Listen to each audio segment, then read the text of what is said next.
This episode of The Surge is brought to you by Origin, proud partners of Cricket Australia and powering the power surge in BBL 15. It may be Christmas Eve, but it feels like Christmas Day has come early on The Surge. Former Australian international and BBL title-winning captain Mike Hussey is back at the desk, while Hobart Hurricanes' Nikhil Chaudhary dials in from Tassie. This is The Surge.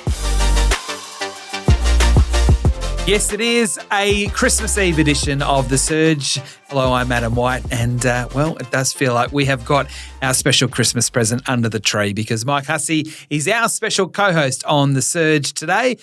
Welcome. G'day, Adam. Yeah, great to be here, and what an exciting start to the Big Bash. It has been. It has been. I don't know. It feels different this year. I don't know why, and we've talked a lot in the build up to the season around the hype's improving, the hype's coming back. We're feeling like it's almost retro BBL in a lot of ways, but the cricket's backed it up in the first week of the season. Oh, they certainly have. There's been some incredible games. I was lucky enough to be at the Gabba, that Perth Scorchers versus Brisbane Heat game, and when the Scorchers made 257, we thought, never going to be able to chase that down, and Brisbane did it with one ball to spare. It was probably one of the most exciting games I've ever seen. So what a game that was, and there's been a lot of highlights already so far in the tournament. When you see those sorts of performances, those sort of batting performances, how do you feel about it all, the way the game has changed so much? It just blows my mind. It's just the skills of the players and how the game's just, I guess, gone from strength to strength, since I was playing, for sure. The array of shots that these guys have, the amount of scoops and reverse scoops and things, we wouldn't have even dreamed about playing those in our day. And the power of the players, that's another thing that's standing out to me is, we had more workers of the ball and smart cricketers, and very good players that played good conventional cricket shots. But just the power and the way they access 360 degrees these days makes it pretty difficult for the bowlers, I reckon.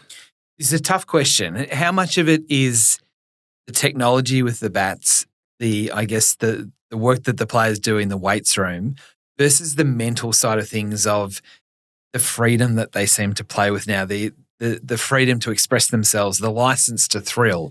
Is that one of the key reasons why they're able to make those sorts of scores compared to, say, 20 years ago? Yeah, it's probably a combination of all those things, really. I don't know how much technology's help with the bats as much, but certainly the training these days is all around power hitting. How can you hit a six? Where are you hitting your sixes? How can you find the boundary with these scoops? And they practice it day in, day out.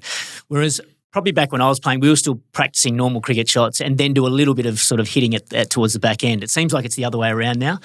And I think the way the games are being played, the philosophy of a lot of teams and coaches are that you need to go really hard. So you've got that freedom to really push the envelope really and take more risks.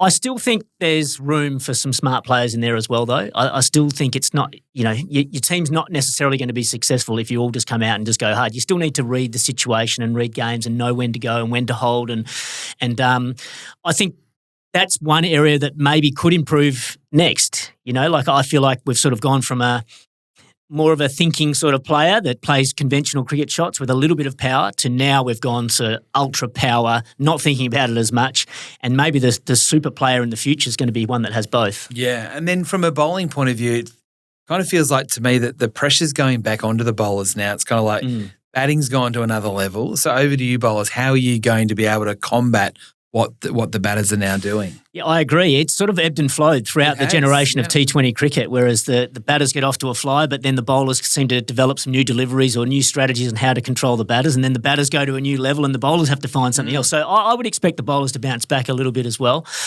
A lot of it does come down to conditions too, and I think in Australia we're lucky. Generally the pitches around the country for T20 cricket are very good for batting. So the bowlers are up against it. But that's where there's opportunity. If you can become, the best death bowler in the Big Bash, then the world's your oyster. Yep. If you can be the best new ball bowler in the Big Bash during the power play, the world's your oyster. So I just think there's such an opportunity there for a bowler out there who can execute under pressure. Their value on the world market will just go through the roof. Just even what you were saying before, it feels a little bit like an AFL season where at the start of the year, first 5-6 weeks, I'm sure it happens in NRL as well, high scores, a lot of offense, and then the coaches have a chance to look at it and then make the adjustments, and then it becomes a bit more of a grind. Yeah. I feel it's a bit like that in a BBL season, that the batters go and do their thing, and then it's up to the coaches to go about their work and reel it back in. And at the end of the day, it happens so often that defense does win cricket matches in high-pressure finals. Bowlers win matches. Yeah, I agree with that. I really do. And I think that's one of the reasons why Hobart Hurricanes were so successful last year. They had the best defensive bowling unit. And yeah, as I said about the pitches, they'll start getting a bit more tired as well, and so it won't be as easy just to stand there and smash the ball out of the park. You mentioned the coaches. There'll be a lot of analysis done on certain players and how we can control them, how we can get them out, how we can control their scoring, and so that'll certainly bring them back to the pack a little bit as well. And it's fascinating how it always pans out. So from the small sample size we've got, who are the teams that are impressing you to this point? Well, the Hobart Hurricanes look really strong again to me. I think they've got a great balance in their team. They've got a lot of power with the bat. They've got some experience there as well, but just touched on it there with their defensive bowling unit as well. You know, Chris Jordan, Nathan Ellis in there. Big Billy Stanlake, good to see him being back fit as well. Some shrewd signings with some spinners, overseas spinners as well. So I think they've got the best all-round team at the moment. You still need a bit of luck to go your way. To win the title, but I think they've got all bases covered at the moment. I love the Perth Scorchers batting order. I think they've got the strongest top 7 in the competition, but there's question marks over their bowling. So if they can sort that part of their game out, then they could be right up there too. And putting you under the pump a little bit, a team maybe just under the radar a little bit that could be one that's not the obvious that would find themselves in the top 4 at the end of the season. Yeah, it is a tough one to answer.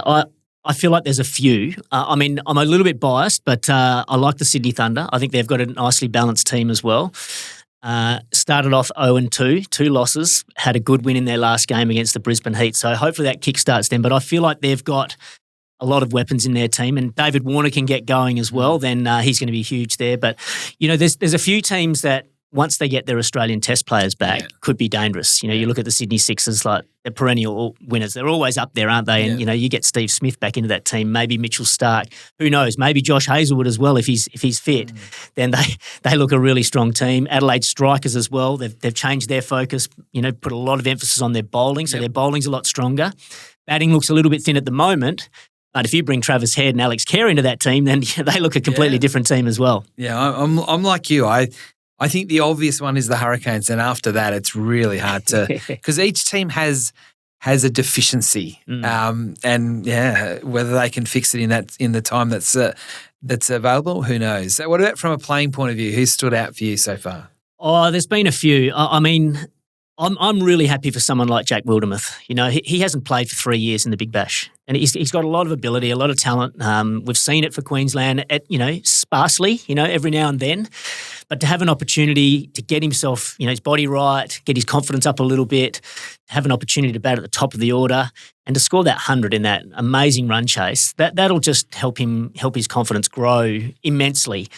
He's actually, I think, a little bit underrated with the ball as well. He's probably been the pick of their bowlers, and they've got some big names in there. You think of Xavier Bartlett, you think of Shaheen Shah Afridi.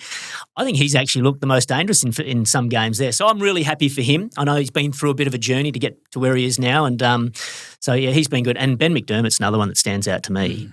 He just looks in supreme form at the moment. Tough role coming in that middle order there, but he just seems like he knows exactly what to do, knows exactly when to attack, who to attack, and just looks on top of his game at the moment. And he plays conventional cricket shots. He just hits them extremely hard. Yeah.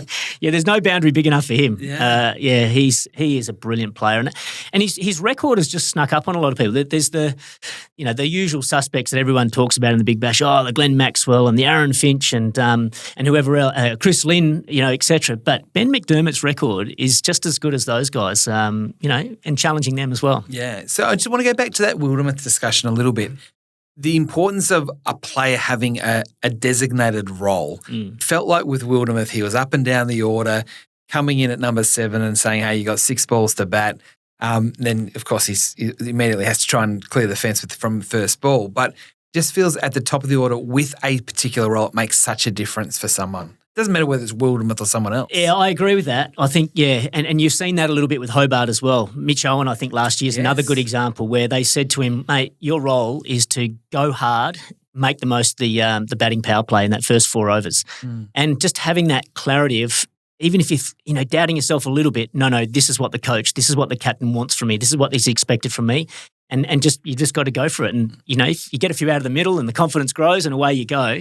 I mean, I think for Wildermuth, when he scored that 100, the game dictated how he had to play. So that probably helped him as well. That probably gave him more clarity as well.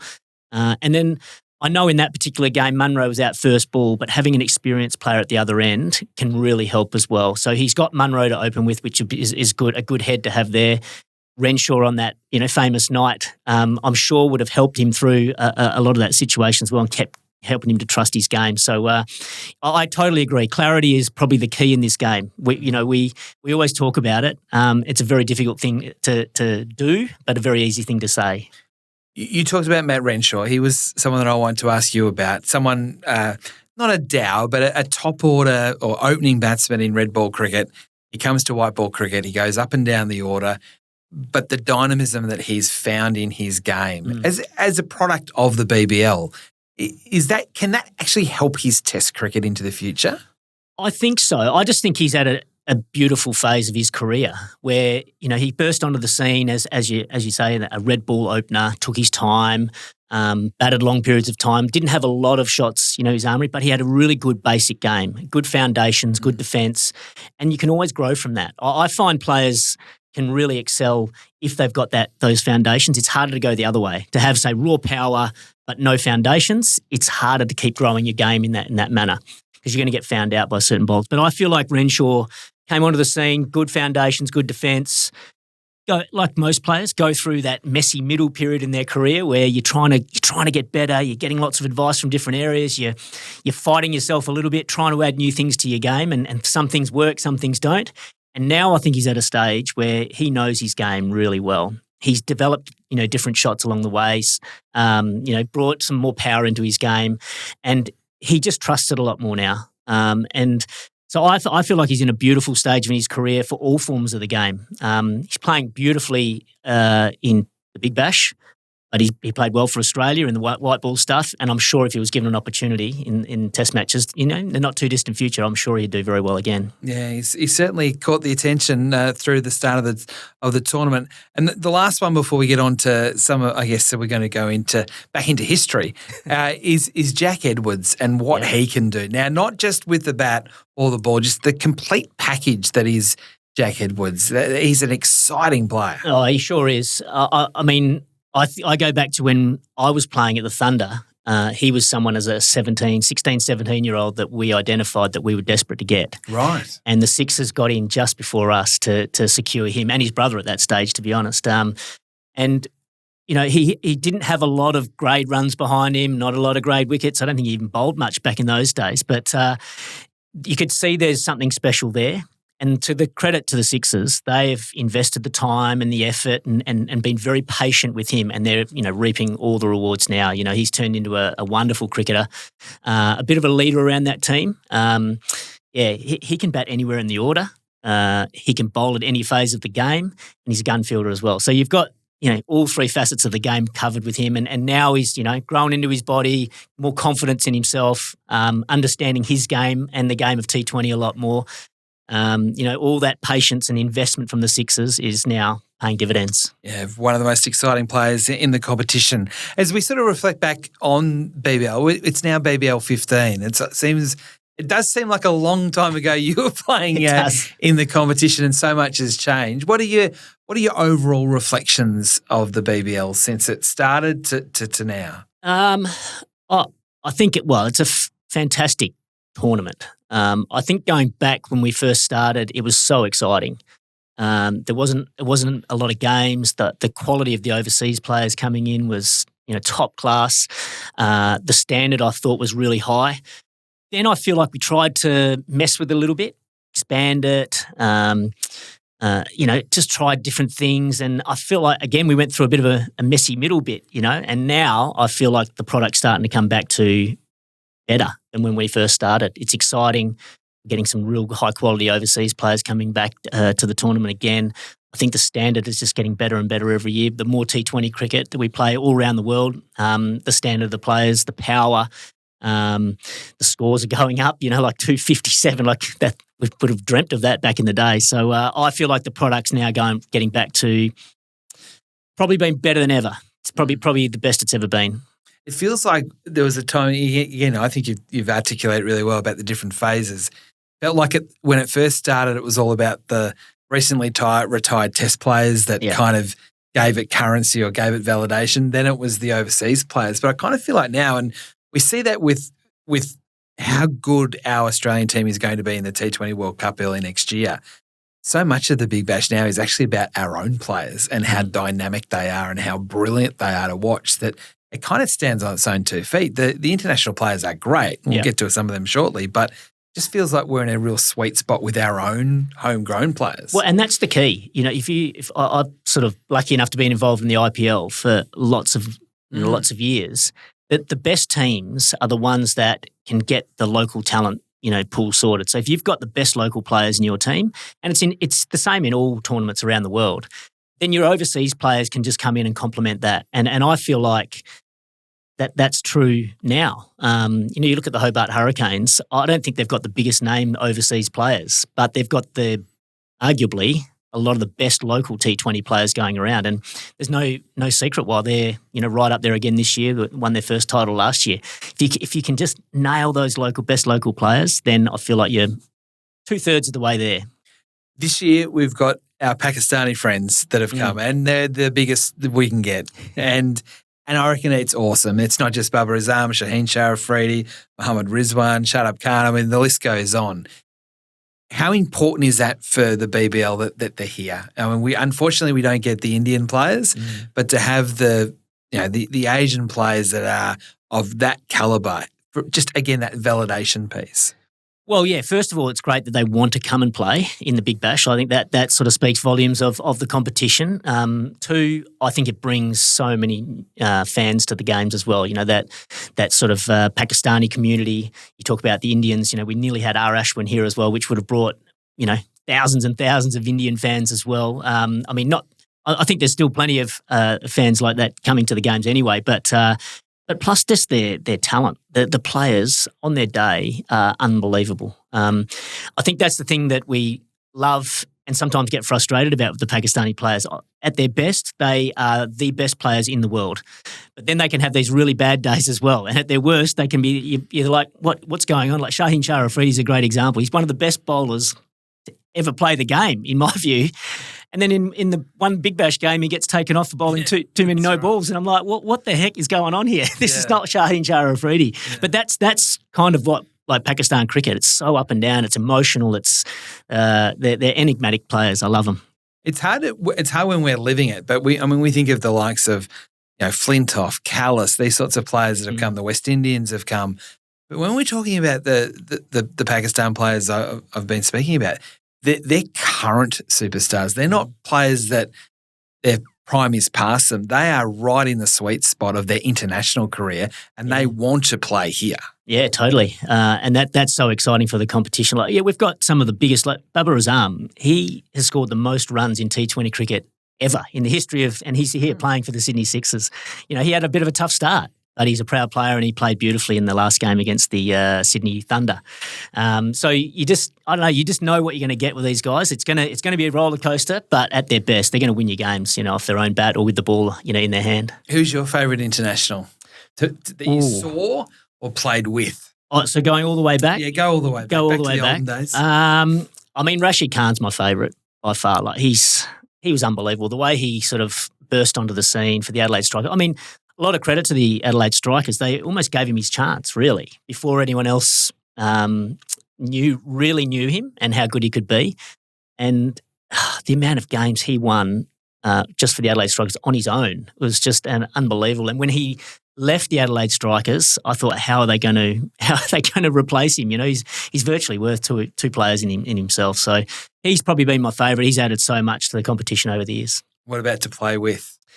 Well, Dre Rust was pretty exciting. Yeah. I still remember the first training session when he turned up, and there was so many cameras around, all wanting to film him. And he had a net session at our ground, NG Stadium it is now. And Shane Watson was coming in bowling to him, and he hit one literally out of the stadium, literally first or second ball that he faced, and we thought, wow. And you could hear all the cameras like clicking, and just everyone's jaws just dropped. So he added so much to our team, on the field, off the field. I mean, we couldn't have a team meeting before 6 p.m. because he'd sleep all day, but no, he was absolutely awesome. I mean, that's saying something when you had Jax Callis, Owen Morgan. Who else was there? We had Josh Butler. There's been quite a number of them. But Mike Hussey's got Rashid Khan as probably the number one player you've seen so far in the BBL. Who would be 2 and 3 on your list? Well, I feel like the first 2 players are quite easy to pick as my all-time Big Bash players, and I think Chris Lynn's got to be in there. He's scored the most runs. He's hit the most sixes by a long way. I think he's hit 220 sixes, and the next best is about 150 with Glenn Maxwell. So he's miles ahead in that front. So I feel like those 2 are pretty easy to pick. The third best player, I feel as though is really difficult to pick. The easy options would be like a Maxwell or a Finch, but I'm actually going to go for Sean Abbott. Sean Abbott? He's taken the most wickets in the competition, and Moses Enriquez, the captain, loves using to bowl all the hard overs. He bowls during the power play. He bowls during the power surge. He bowls at the death. Whenever they need a wicket, they turn to Sean Abbott. But I think the thing that also stands out to me is he's been part of championship winning teams. And I know Aaron Finch has been part of a championship-winning team, but unfortunately for Maxi, he hasn't quite been in that a winning team just yet. Might be this year, you never know. But I think that's what just separates Sean Abbott slightly further. So he goes in my number 3 position. I'm happy with that.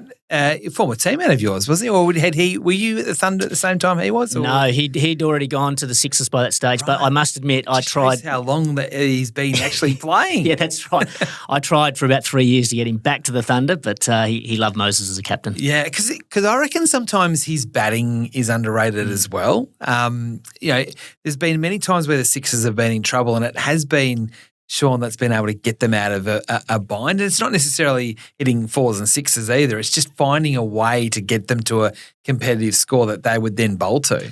I agree with that, yeah. And I felt like that was an area when we were trying to get him back to the Thunder at that stage that we really wanted to sort of invest in. We could see him batting a bit higher than he normally comes in about 8. Yep. I felt like he had the skills to maybe bat a bit higher there, and that's something we really wanted to develop. But he stuck with the Sixers, and look, can't argue with that. I mean, he's done a great job for them over many, many years and helped them win titles. Yeah, definitely. All right, so there's Huss's top 3. So what do you think at home listening to that? Rashid Khan, number 1. Who was number 2? Chris Lynn, number 2. And then number 3, Sean Abbott. Jump on socials and get involved in the conversation. Our special guest is going to be next. We were talking before about the Hurricanes, Nikhil Chaudhary. He will join us from Tassie, from the defending champion team, the Hurricanes. And makes that 7 sixes. It's probably the biggest of the night. It's out. It's gone.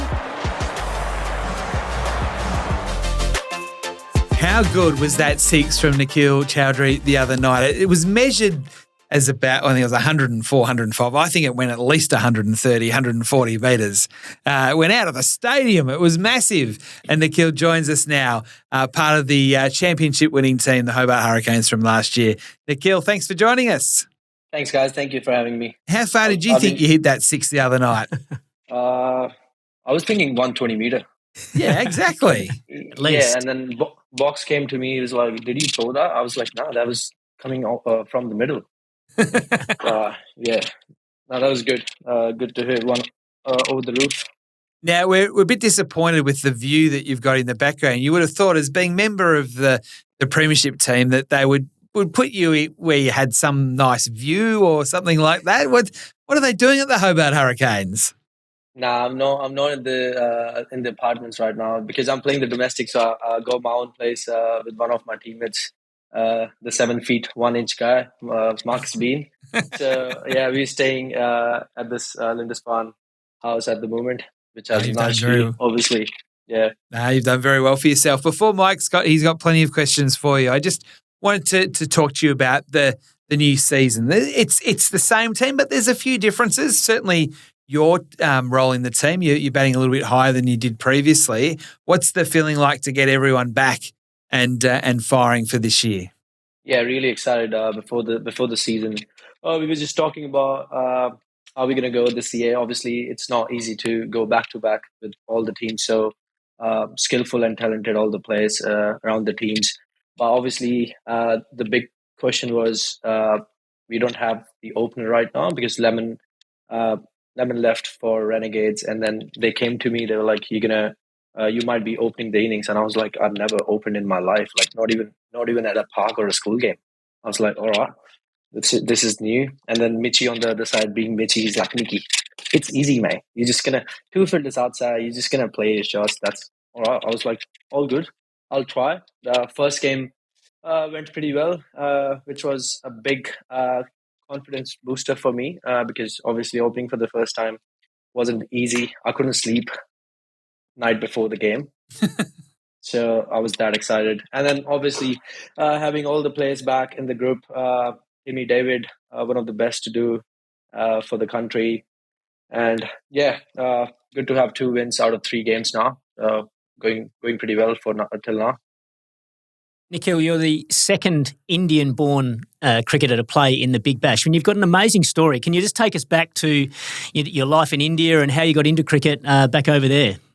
Yeah, I was. I'm listed as born in Delhi because I was born there, but I moved. My family moved from Delhi to Punjab when I was just 1, and then just started playing in the parks. Wasn't like started playing professionally or with the academy pretty early. I started very late, probably around 13, 14, and then played under 14, 16, 19 senior cricket for Punjab. Played Saeed Mustaq and Vijay Hazare for Punjab.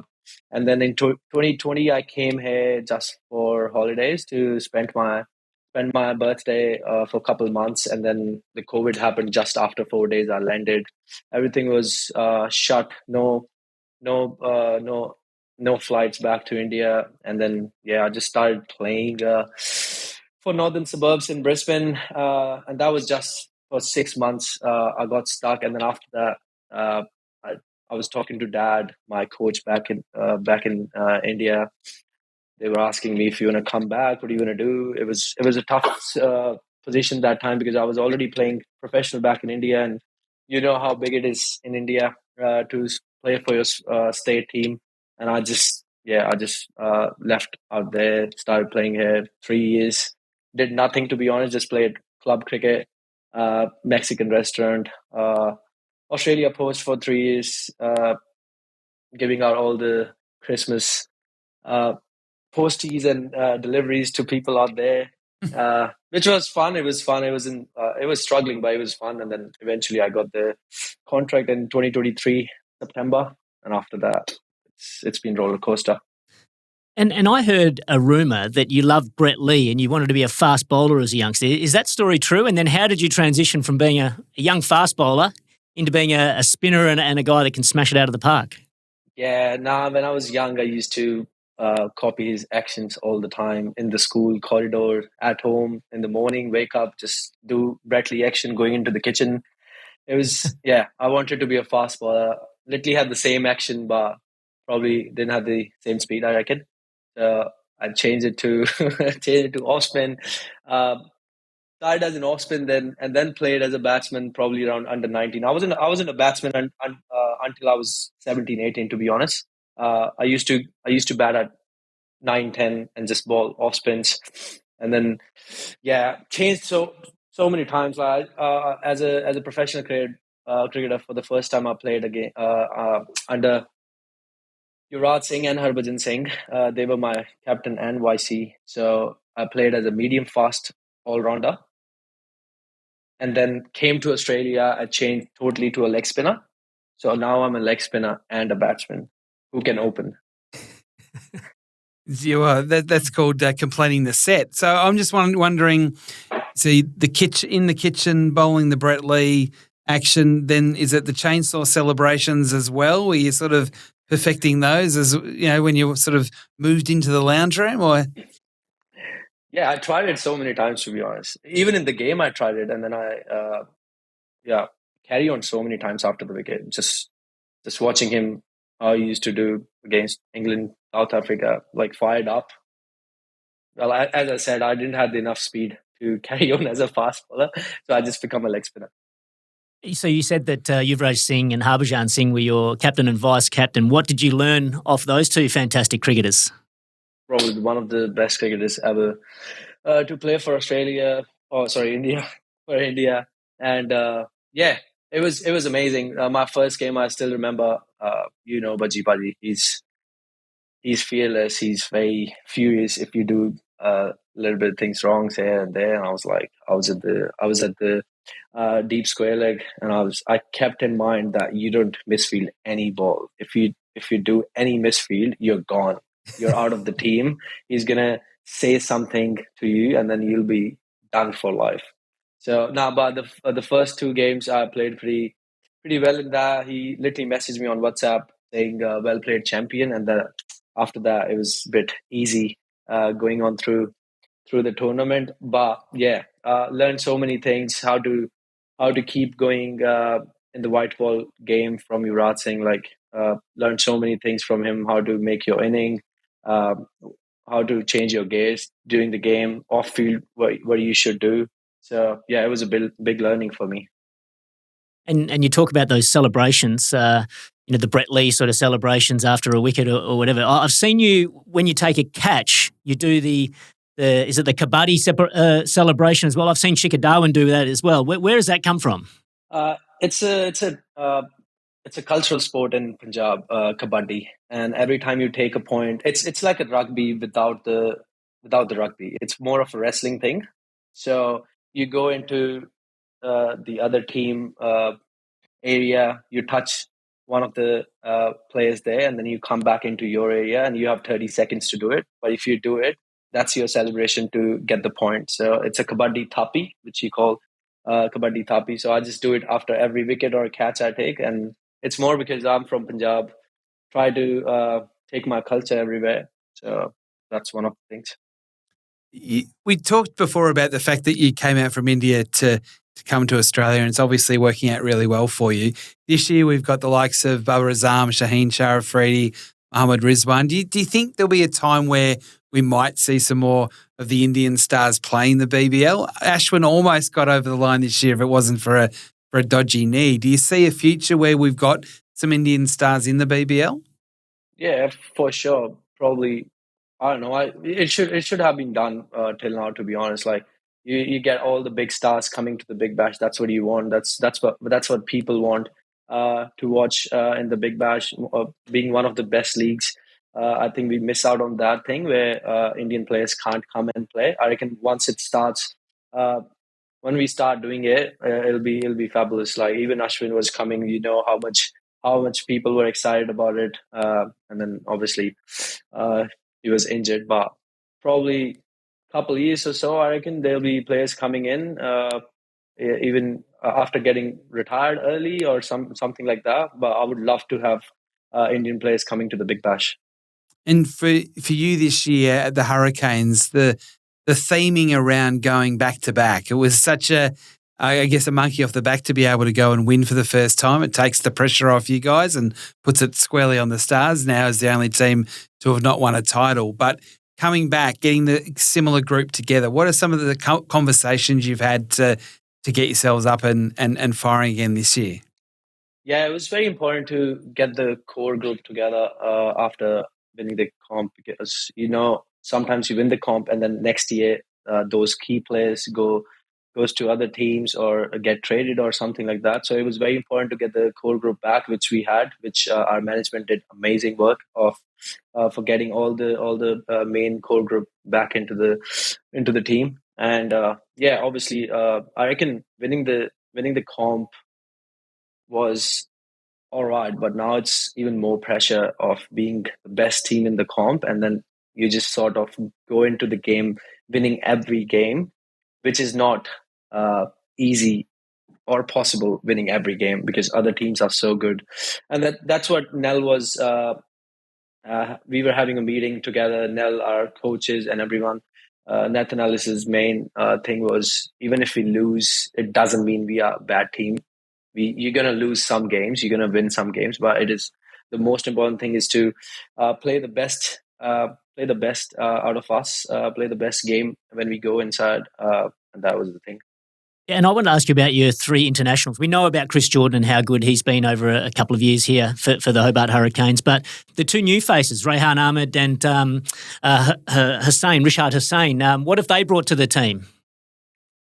Rishad is gone. Rehan is gone. Probably the best 2 spinners, leg spinners I've seen in a while now. Both totally different. Rishad is more slow and very traditional leg spinner.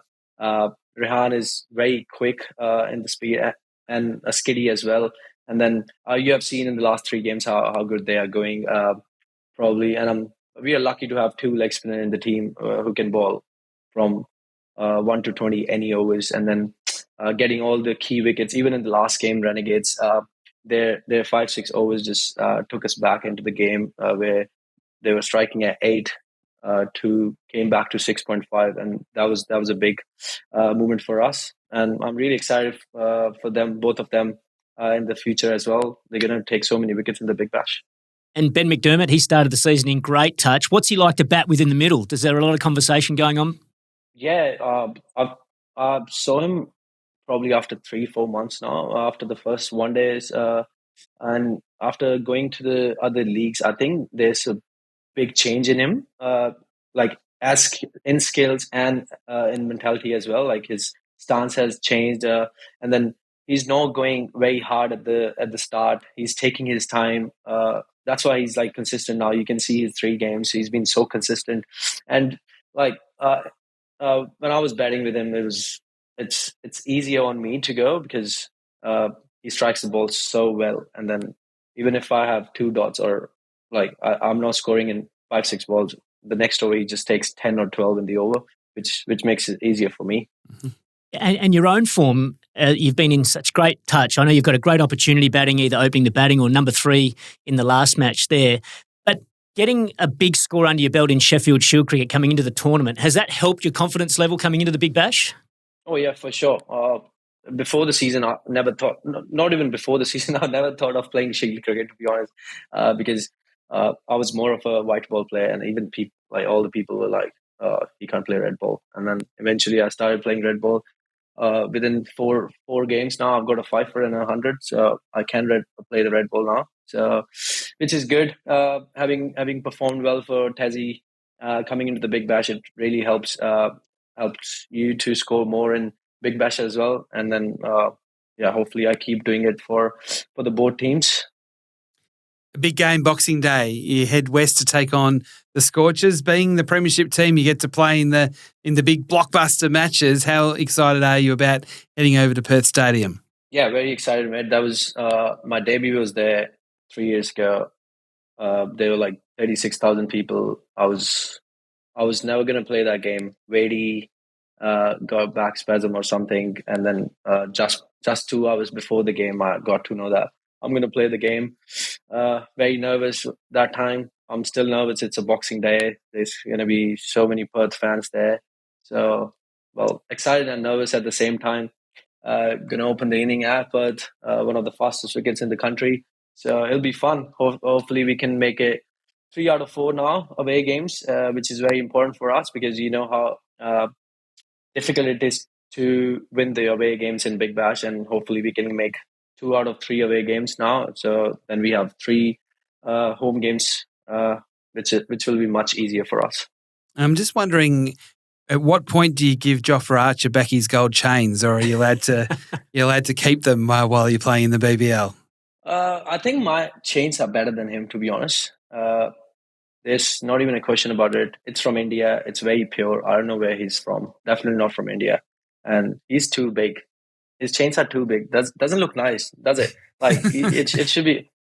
And then at the same time, you got to be putting on the chains and performing, which he did. Got a 5. But yeah, I love Jofra. He's such a class act. But yeah, I love my chains, man. It's not someone's. It's mine. It's my own hard work. I've got 3 back-to-back in the last 3 years now. all the Hurricanes money coming into the chains now. Is it true that you're lobbying to change the name of the team from the Hobart Hurricanes to the Hobart Hurricanes? Is that right? I did tell them to change it. Hopefully we go back to back and they can change it to Hurricanes champs then. Look, it's been great to have a chat to you, Nikhil. Just to know a little bit more about you, Nikhil, ahead of obviously what shapes as such an exciting season. We're only a few games in and it feels like it's been backfiring now for a lot longer than that. Good luck in your new role. Make sure you bowl because I've got you in my SuperCoach team. I need you to be bowling some important overs as well as at batting at the top. I hope it continues well for you and all the best for the rest of the season. Sure, thank you for having me. And I'll tell Nell about the bowling for sure. We'll have more on the Surge right after this. It was great to have Nikhil Chaudhary on the Surge, part of the premiership winning team of the Hurricanes last year, and he's starting the year very well, as we were speaking to him about. Okay, Huss, this is difficult. Yes, no, wait. We put Peter Siddle under all sorts of pressure the other day. So we're going to start straight off. Don't worry about Baba, Shaheen or Rizwan. It's Shadab Khan who will be the best performed Pakistani over the tournament. Oh, I'm going to have to say wait on that one. I mean, he's had a great start and he does look like the best performed player at the moment and he can offer with bat and ball, so that's handy. But I'm not writing off Bubba or Shaheen just yet. I think both of those two in particular are absolutely world-class box office. And I think Bubba, if he gets his confidence up, I think that half century the other night against the Thunder, that could just kickstart his campaign. And Shaheen's probably just been off his best a little bit. But honestly, if he gets it right and he gets his confidence up, then he is going to rip through some top orders as well. Yeah, genuine match winner. Okay, Ricky Ponting was right to call in Rishad Hossain into the Hobart Hurricanes team this year. Yeah, I agree with that. I think that's right. I think he just suits their team absolutely perfectly. They've got everything else covered, really. And that spin department was just the one we weren't 100% sure about. They've tried a few over the last couple of years, but I think Hossain looks like a really good prospect. Did really well at the World Cup. Was one of the leading wicket takers, I think, and he just looks like he's got so much calmness, doesn't he? He's got a great demeanour out there in the middle. Nothing that much flusters him, so I think he looks like a great pick. All right, so a yes there for Ricky Ponting. Marnus Labuschagne was right to call Jack Wildermuth a breakout player for this year's BBL 15. Well, you'd have to say he's already broken out, really. To score 100 in the competition, it was a phenomenal effort. So I'd probably have to agree with that. I think, hasn't played for 3 years in the Big Bash, which is incredible. I didn't almost believe that when I was told that. I didn't either. He's been around the squads, but just hasn't had a game. They just couldn't put him in the team, and he's got a clear role. We spoke about that earlier, that clarity. Got some confidence now by scoring 100. He's batting at the Gabba, which you wouldn't mind that every second game. And he looks confident. So I think, it's a great call from Marnus. All right. Yes, for Marnus there on that one. And at the end of the day, when you're opening the batting and opening the bowling, you're pretty much a breakout player. The Melbourne Renegades have got the top four right as it stands at the moment. So Brown, Seifert, Rizwan and Jake Fraser-McGurk is your top four. Oh, I'm going to say no. I don't know. I'm not convinced. I'm not convinced. I mean, I like the overseas guys there. I think they obviously are going to do a good job. Brown and Jake Fraser-McGurk, are they in the right place? I'm not sure. I'm not sure about that at this stage. I was impressed with Peake the other day as well, and maybe he's someone that could push up into the top four, when he gets back from he missed the rest of the tournament with the under-19s. Yeah, he'll miss from sort of early Jan. So that's going to be a bit of a loss for them, I think. But, I'm just not convinced about Brown and Jake Fraser-McGurk. Are they in the right place? Are they going to get enough output from them? I think they both need to get going for the Renegades to really push up the table. So you're saying they got to change the order, or there might not be a spot for both of them? Because Harry Dixon's the other one that's in just ready to go when required. He might replace Peake, I guess, when Ollie goes. Yeah, I'm not sure there's room for both of them. They're both similar players, Fraser-McGurk and Brown. Their role is to come in and go hard. I feel like it's Fraser-McGurk at 4 is something that I don't – it's a tough role. I think, like McDermott plays it so well because he's got the power, but he's also got the nous and knows how to work his way through different situations, plays spin really well.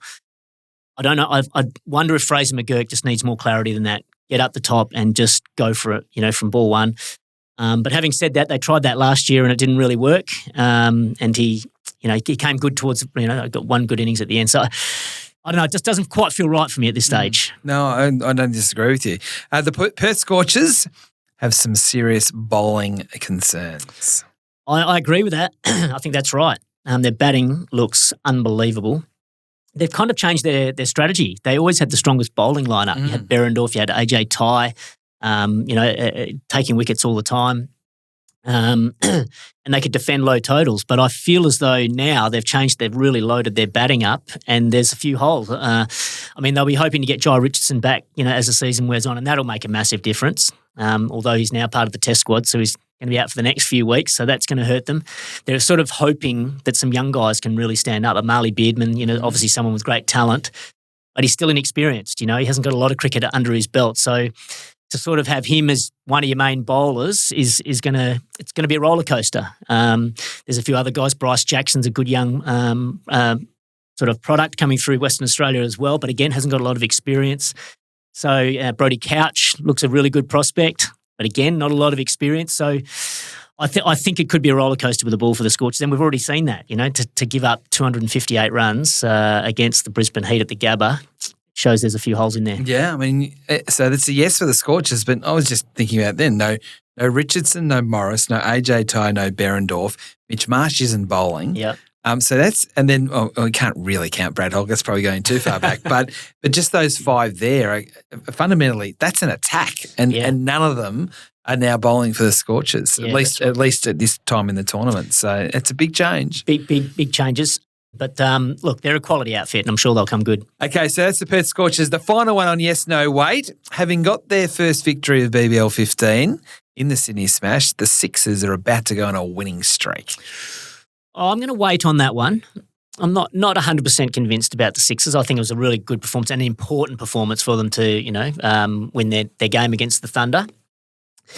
But they were a bit disappointing in their first couple of games, in particular against the Adelaide Strikers. I think looking at the two teams, I think the Sixers would have thought, okay, at the SCG, we'll tick that one off as an easy win, and they lost that game. So that tells me, hang on, something's not quite right there with the Sixers just yet. So I don't think they'll go on a run just yet.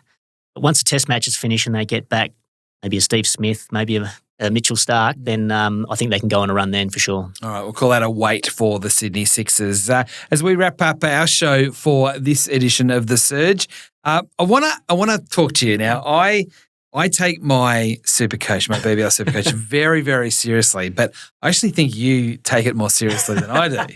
How's your team going? I've had a solid start.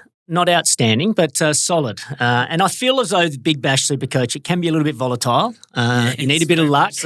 And I've had a little bit of luck. I've had some good picks along the way, so I've been happy with some players. And Mitch Marsh, I'm looking at you. I need you to pick your game up and get a few runs. I'm looking at him too. I was a bit horrified when he said in one of the early matches he's definitely not bowling. So it means if you're not making runs, Mitch, you're out of the team. Yeah, I know. I've been asking myself the same questions, but there's been a few good picks. Like Jack Edwards has been outstanding. Yes. I've been very happy to have him. I brought in Jack Wildermuth just before his 100 at a very cheap price, so his price is going to skyrocket, so I've been happy with that. And I captained for the last round Shadab Khan. Oh, very good. And he got 4 for in their last game against in their win against the Brisbane Heat, so he performed pretty well. So for those that are wanting to play and perhaps haven't at this point, and it's not too late to get involved, what's a secret when you're selecting teams? Do you like to go the all-rounder options that can play a couple of different roles? Are you after absolute superstars and go sort of top-heavy? How do you go about it?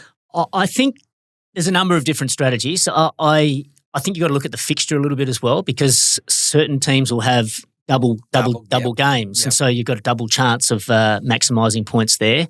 So I'd like to have a couple of players that are on the double. I like to go the superstars because generally they're superstars for a reason. They perform really well. And then, you touched on it there, guys that can bat and bowl, particularly guys that bat high in the order and are going to bowl some overs. Then even if they miss out with the bat, they can sort of make it up with the ball. So you get a bit of a double chance there as well. Yeah, I got to be embarrassed the other day. We had a good win over an 8-year-old who lives next door, and I had to sort of just tone it back a little bit, the competitive juices. It's meant to be my son James's team, but I'll kind of get too involved. It's good fun. So if you do want to get involved, SuperCoach is the way to go when it comes to the BBL this season. Before we go again, Wanted to ask you your seedings as it stands at the moment for the season. So again, most teams have either played 1 or 2 games to this point. You had to seed the top 4. Well, it is difficult. I mean, I think Hobart Hurricanes are number 1. They stand out to me as the best team in the competition. At this stage, things can change, but I think they look strong. They've got all the bases covered. As for the other 3 teams, I think it's a bit of a raffle. I think the Stars with Maxwell and Stoinis, they're going to, and Siddle's back in that lineup there as well. They've got a lot of experience there. Young Campbell Kellaway looked great in their first game as well. So I feel like there's enough there for the Stars to work with, but I feel as though they're always up and down. They're frustrating as well at the same thing. So I've got to have him somewhere in the top 4. Let's put them 4th. Mm-hmm. 2 and 3. Who else are we looking at? I actually think the Thunder have only won 1 game, but I actually think they're not a bad team. Okay. So I'm going to squeeze them in there, and then the Scorchers. They're batting that top 7.